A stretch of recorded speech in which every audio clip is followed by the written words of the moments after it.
Կենտրոնի եթերը շարունակում է անցուդարձը, եկել ենք միասին և կարճ ամփոփելու օրվա կարևոր իրադարձությունները Հայաստանից ու աշխարհից։ Բարի երեկո։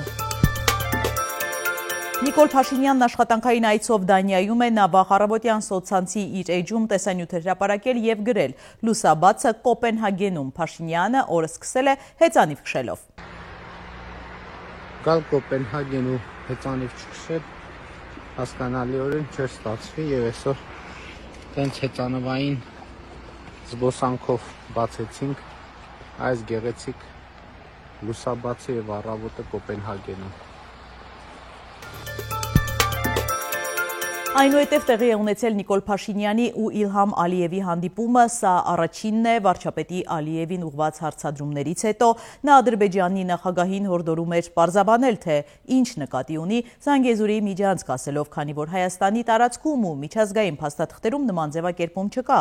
Հայտնի է, որ զրուցակիցները խոսել են Դոնալդ Թրամփի նախաձեռնած Վաշինգտոնի խաղաղության գագաթնաժողովի պայմանավորվածությունների մասին։ Վերահաստատել են պատրաստակամությունը շարունակելու աշխատանքը խաղաղության ամրապնդման ուղղությամբ։ Կարևորել են տարածաշրջանում տրանսպորտային հաղորդակցության օգուտները, քննարկել Ադրբեջանի տարածքում ենթակառուցվածքների զարգացման և Հայաստանի տարածքում թրիփ նախագծի իրականացման առաջընթացը։ Ողջունել են նաև ԵԱՀԿ Մինսկի գործընթացն ու դրա հետ առնչվող բոլոր կառույցները դադարեցնելու որոշումը։ Փաշինյանն ու Ալիևը խոսել են նաև երկու երկրի վստահության ամրապնդման միջոցառումների մասին, պայմանավորվել նաև շարունակել իրենց շփումները։ Խորհրդարանի հերթական նիստը դարձյալ սկսվել է փոխադարձ մեղադրանքներով։ Իշխող ուժի պատգամավոր Վահագն Ալեքսանյանը հակադարձել է մեղադրանքներին, թե իշխանությունը պատերազմից Արցախը կորցնելուց հետո երջանիկ է։ Նրա խոսքով ընդդիմությունը կեղծ է, այս պետությունն իրենց հետ կապ չունի։ Հայաստան խմբակցության պատգամավոր Քրիստինե Վարդանյանն էլ իշխանությանը հորդորել է ժողովրդին չխաբել, քանի որ Վաշինգտոնյան պայմանավորվածությունները վտանգավոր են, իսկ մեկ տարի չկրակելը չի նշանակում, որ խաղաղություն են բերել։ Կարաք ցույց տաք այդ ձեր Լևոնով ու իր հոգեզավակ Ռոբերտով, Սերժով, բանով այդ երամիասնությամբ, այդ երագլուխ հրեշով մի հատ տենց կառավարման տարիների մի հատ բան ցույց տվեք, 12 ամիս ցույց տվեք, որ մարտական պայմաններում զոհ չի եղել։ Ցույց տվեք 12 ամիս այդ 3-ի կառավարման տարիներին միավոր վերցրած 12 ամիս, որ մարտական պայմաններում զոհ չի եղել, ցույց տվեք։ Չեք կարա ցույց տակ։ Չեք կարա ցույց տակ, որտեվ չի եղել տես 12 ամիս։ Մենք հիմա դա ցույց ենք տալի։ Ասում են զոհը չենք ունեցել։ Ես հիմա եկեք այդ պաշտոնական զոհերի իրոք հանենք, տեսնենք ում օրոք ավելի խաղաղ եղել, ում չէ։ Ես գիտեմ երկրորդ նախագահի կառավարման տարիների պաշտոնական թվերը 10 տարում 92 զոհ։ Ձերը կարաք հանենք, տենանք 7 տարի, քանի տարի, քանի զոհ եք ունեցել։ Հիմա ինտերվալներով 7 օր ավել չեն կրակել, ուրեմն նշանակում է խաղաղություն, տենց եք այդ խաղաղությունը պատկերացնում։ Անդրանիկ Քոչարյանը վստահեցնում է, իր պատրաստած 44-օրյա պատերազմին վերաբերող զեկույցը կարող է ներառվել լիագումար նիստում։ Ճիշտ է, այն երկար է պատրաստվել, բայց նման նախադեպ եղել է։ Ալեն Սիմոնյանը, ինչպես հայտնի է, հրաժարվում է այն ընդգրկել ազգային ժողովի նիստերի օրակարգ ժամկետների խախտման պատճառաբանությամբ։ Ալեն Սիմոնյանը դեռ վերջնական դիրքորոշում չի արտահայտել։ Ես տենց ման չասեցի։ Շատ լավ, բայց ես էլ հիմա ձեզ ասում եմ, դա խնդիրներ է նորից առաջացրել, որովհետև այդ դիրքորոշումները պետք է հիմնավորված լինեն իրավական լուրջ փորձաքննության արդյունքում։ Հիմա եթե պարոն Սիմոնյանը ասել է, որ ես խորհրդակցել եմ պետական հանձնաժողովի եզրակացությունից ելնելու, կներեք, եւ ես սպասում եմ պարոն Վարդանյանին, որ գա եւ ինձ էլ ասի, ինչից ելնելով այդ որոշումը կասել։ Եվ վերջին հաշվով, ցանկացած խնդիր որ դրվում է եւ դրված օրենքների մեջ պետք է ծառայի նպատակին։ Քննիչ հանձնաժողովի նպատակը վերջնական զեկույց ունենալն է։ Իսկ վերջնական զեկույցը պետք է լինի որակական։ Իսկ եթե ընդամենը էջեր լրացնեի բերեի, դա մի կոպեկի արժեք չուներ։ Ի վերջո, ինչ է Նիկոլ Փաշինյանը բանակցել Վաշինգտոնում, ընդդիմությանը չի բավարարում վարչապետի մեկնաբանությունները։ Խաղաղությունը հաստատված է, պնդում են Փաշինյանը, թիմն ու նրանց ուղեկցող լրատվամիջոցները։ Իսկ որն է օբյեկտիվ իրականությունը։ Վաշինգտոնյան համաձայնությունների իրական խաղաղության հետ ինչ աղերս ունեն։ Արդյոք խաղաղության մասին են խոսում Ադրբեջանի ռազմական ծախսերի 25%-ով ավելացումը, ինտենսիվ սպառազինումը, Հայաստանից օկուպացված տարածքներում ամրապնդվումը, Բաքվում ընթացող հայ ռազմագերիների կեղեքումն ու շինծու դատավարությունները։ Շարունակական եւ միակողմանի զիջումների դիմաց Հայաստանը ստանում է խաղաղություն վերնագրով նախաստորագրված փաստաթուղթ, որ ըստ էության մեծագույն հարցականի տակ է դնում Հայաստանի կենսունակությունն ու ապագան, իսկ Փաշինյանի անշրջահայաց հայտարարությունների արդյունքում Հայաստանը դիրքավորվել է որպես օկուպանտ։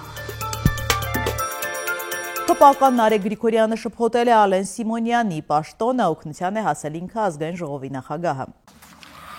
Մեծարգո ազգային ժողովի փոխխոսնակ, հարգելի գործընկերներ, Ես արդեն խոսնակն եմ, պարոն Գրիգորյան։ Ազգային ժողովի փոխխոսնակ ասացիք։ կներեք, ազգային ժողովի նախագահ, հարգելի գործընկերներ։ Արդեն 5 տարի է խոսնակն եմ ասեմ։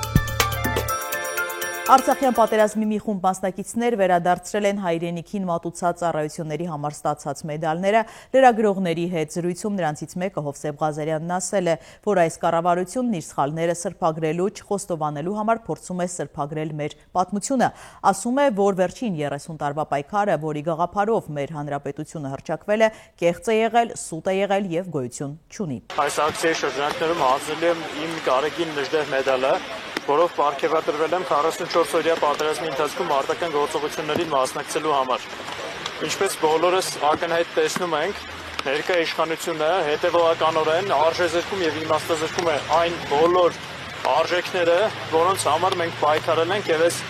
մեդալներն ու շքանշանները ստացել ենք։ 9-րդ դասարանի աշակերտները թռել են պատուհանից։ Միջադեպը տեղի է ունեցել Կոստանդզարյանի անվան համար 117 հիմնական դպրոցում։ Սկանդալային դեպքը տեղի է ունեցել սեպտեմբերի 29-ին։ Սա թիվ 117 հիմնական դպրոցի երկրորդ հարկի այն պատուհանն է, որտեղից որ մի քանի երեխաներ սեպտեմբերի 29-ին թռել են, թեպետ մեզ ծնողներից մի քանի հոգի նշում էին, որ երեխաները եղել են 20 հոգի, սակայն դպրոցի փոխտնօրենը ասում էր, որ դա իրականությանը չի համապատասխանում, եղել են 4-5 հոգի, ովքեր այս պատուհանից երկրորդ հարկից թռել են ներքև։ Որոշ երեխաների 9-րդ դասարանից չեն ցանկացել դասի նստել, ցանկացել են փախնել դասից։ Մի քանի տղա եւ 2 աղջիկ։ Իջել են ներքև, պահակը թույլ չի տվել, որպեսզի իրենք փախնեն, եւ բարձրացել են երկրորդ հարկից թռել են։ Այդ բոլոր երեխաները գնացել են տուն, նաեւ այդ աղջիկը։ Իրենք գնացել են տուն, շրջել են քանակերով։ Ժամը 6-ի կողմերը նոր ծնողները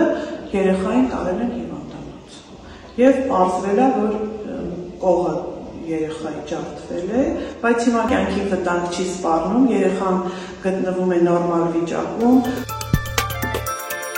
Ամերիկյան Էպիրուս ընկերությունը ցուցադրել է էներգիայի վրա հիմնված իր հակադրոնային բարձր արդյունավետությամբ համակարգը։ Այն մեկ համազարկվով 49 անօդաչու թռչող սարք է խոցում։ Համակարգը կոչվել է Անաքսանդրիդես սարքայի որդի Սպարտայի թագավոր Լեոնիդասի անունով, որը մեր թվարկությունից առաջ 480 թվականին Թերմոպիլեի ճակատամարտում փոքր բանակով հաղթել է պարսկական հսկայական բանակին։ Առաջարկում եմ միասին ծանոթանալ մամուլի հրապարակումներին։ Հրապարակը գրում է, մի քանի օր է չի հաջողվում երկրորդ նախագահի գրասենյակից պարզաբանում ստանալ Ռոբերտ Քոչարյանի Մոսկվա այցի մասին։ Նա վերջերս Մոսկվա է մեկնել, հանդիպել է հայաստանյան հարցերով կրեմլյան կուրատոր Սերգեյ Կիրիենկոյի հետ, քննարկել են հայաստանյան ներքաղաքական հարցեր, այդ թվում ընտրությունների հետ կապված։ Երկրորդ նախագահը մեր տեղեկություններով ընտրություններում հաջողություն գրանցելու իր բանաձևն է ներկայացրել, որ պետք է ընդդիմադիր դաշտը կոնսոլիդացնել, հնարավորինս լայն ճակատով պայքարել իշխանության դեմ, ինչը նաև ֆինանսական ծախսեր է ենթադրում։ Կրեմլի պաշտոնյան որևէ կոնկրետ պարտավորություն չի ստանձնել, ավելին գրեթե հասկացրել է, որ իրենք ձեռքերը լվացել են Հայաստանից։ Երեք փորձեցինք Հայաստան դաշինքի падգամավոր Ագնես Խամոյանից պարզել երկրորդ նախագահը վերջին օրերին եղել է Մոսկվայում, սակայն նա ասաց, որ տեղյակ չէ նախագահի այցերի մասին։ Իսկ Կիրիենկոյի հետ հանդիպումից no comment ասաց падգամավորը։ Նույն աղբյուրը գրում է, Փաշինյանը ձգտում է ամեն գնով նվազեցնել կախվածությունը ԵԱՏՄ-ից եւ Ռուսաստանից, հատկապես հայկական ապրանքների արտահանման առումով։ Դրա համար մտածում է, որ անհրաժեշտ է գտնել նոր շուկաներ, հատկապես ասիական եւ եվրոպական, թեև հասկանում է, որ այդ դեպքում երկիրը կորուստներ կունենա զրկվելով այն արտոնություններից, որոնք կան ԵԱՏՄ-ի հետ համագործակցությունից։ Կառավարության ֆինանսական բլոկում քննարկում են բյուջեի հավանական դեֆիցիտը կրճատելու, ռիսկերը նվազագույնի հասցնելու հարցերը եւ բնականաբար գլխավոր լուծումը տեսնում են հարկային օրենսդրության փոփոխությունների, այսինքն հարկերը բարձրացնելու մեջ։ Հրապարակը գրում է Հայկ Սարգսյան Ալեն Սիմոնյան հակամարտության ընթացքում մի ուշագրավ դրվագ բացահայտվեց, որը 2 օր է ծածուկ քննարկում են ԿՊԱ-ականները։ Հայկ Սարգսյանը նախորդին իր ճեպազրույցի ընթացքում հրապարակավ թիմին մեղադրեց իր հասցեին կեղծիք տարածելու մեջ, ասաց, որ համագումարից առաջ լրատվամիջոցներում հայտնված անանուն նամակի առթիվ կուսակցության տարածված հայտարարության մեջ արկա մի պնդում չի համապատասխանում իրականությանը։ Հիշեցնենք, որ Հայկ Սարգսյանի նկատմամբ ԿՊ վարչությունում վարույթ է հարուցվել եւ խիստ նկատողություն տալու վերաբերյալ արված հայտարարության մեջ ասված է. Հայկ Սարգսյանը նույնպես դիմում է ներկայացրել Ալեն Սիմոնյանի նկատմամբ կարգապահական վարույթ հարուցելու մասին։ Վերահսկող հանձնաժողովը Հայկ Սարգսյանին 2 անգամ հրավիրել է իր դիմումի շուրջ բացատրություններ ներկայացնելու համար, սակայն նա չի կարողացել ներկայանալ Հայաստանում չգտնվելու պատճառով։ Սարգսյանն ասաց, որ ինքը որևէ առաջարկ չի ստացել կուսակիցներից իր դիմումի շուրջ պարզաբանումներ ներկայացնելու համար։ Սակայն նշենք, որ երեկվա դրությամբ ԿՊ-ի Facebook-յան պաշտոնական էջում հայտարարություն չէր խմբագրվել։ Մեծ ասացին, որ Հայկ Սարգսյանի այս հայտարարությունը թիմում վատ են ընդունել եւ անհետևանք չեն թողնելու։ Հրապարակը գրում է ԿՊ-ում քննարկվող թիվ 1 թեման 2026-ի նախընտրական ցուցակն է, ով որ հորիզոնականում կհայտնվի, ով դուրս կմնա, տարբեր շրջանակներից փորձում են ջերմ հարաբերություններ հաստատել նորընտիր վարչության հետ, խնդրել, որ իրենց համար բարեխոսեն վերևներին, անցողիկ տեղերի համար, սակայն ինչպես ասում են, քաչալը ճար ունենա իր գլխին կանի։ Վարչության որոշ անդամներ վստահ չեն, որ առաջատար դիրքերում են լինելու։ ԿՊ-ն դարձել է հիմնարկ, որտեղ ամեն ինչ տնօրենն է որոշում։ Չնայած կուսակցությունների մասին օրենքով համագումարը պետք է ընտրի ցուցակի առաջին 30 համարին։ Ենթադրում են, որ սեպտեմբերին վարչության կազմում ընտրվածները կանցնեն նաև Գարնանը նախատեսվող համագումարի ժամանակ։ Թիմում խոսում են, որ Փաշինյանից բացի ցուցակի ձևավորմանը նաև արտաքին փայատերերն են մասնակցելու, որ ռուսամետ տարրերը բացառվեն։ 3 երեխաների մայրը մահացել է Լոգարանում լիցքավորման ժամանակ հեռախոսը ձեռքին, պատճառը էլեկտրահարումն է։ Ողբերգությունը տեղի է ունեցել Դուբլինում։ Անգլիայում ամերիկացի տուրիստների վրա փիղ է հարձակվել, մեկ կին տուժել է, նա տեղափոխվել է հիվանդանոց։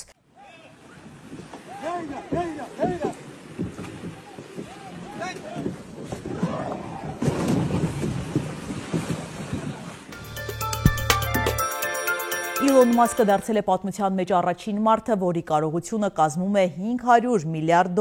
ըստ Forbes-ի, նրա կարողությունը տարեց տարի աճում է։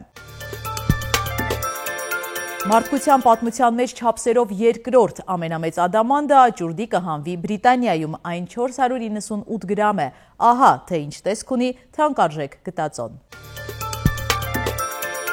Հորդառատ անձրևները Վիետնամի հյուսիսում ջրհեղեղների և սողանքների պատճառ են դարձել, կան զոհեր, հազարավոր տներ են հեղեղվել, ճանապարհները ավերվել են։ Եվ եղանակ բավական տաք հոկտեմբեր է սպասվում, հանրապետության ողջ տարածքում ջերմաստիճանը բարձրանալու է մոտ 8-ից 10 նիշ, հայտնում է հիդրոօթերևութաբանության և մոնիտորինգի կենտրոնի տնօրենի տեղակալ Գագիկ Սուրենյանը, այնպես որ վայելենք տարվա այս եղանակը։ Վաղվանից սկսած հոկտեմբերի 3-ից այդ ցիկլոնը ամբողջությամբ դուրս կգա մեր տարածաշրջանից, իր տեղը զիջելով հարավ-արևմուտքից արևադարձային լայնություններից ներթափանցող տաքոթային հոսանքներին, եւ հոկտեմբերի 3-ից 6-ն ընկած ժամանակահատվածում մեր երկիրը գտնվելու է այդ տաքոթային հոսանքների ազդեցության գոտում, ինչի արդյունքում այսօրվա համեմատ հանրապետության ողջ տարածքում օդի ջերմաստիճանը աստիճանաբար ցերեկային ժամերին բարձրանալու է մոտ 8-ից 10 աստիճանով։ Սիրելի հետևորդներ, եկեք կատարենք մի քանի պարզ քայլ մեր YouTube-յան ալիքը զարգացնելու համար ձեզանից մի քանի վայրկյան է պահանջվելու։ Հավանում եք այս հաղորդաշարը եւ բաժանորդագրվում։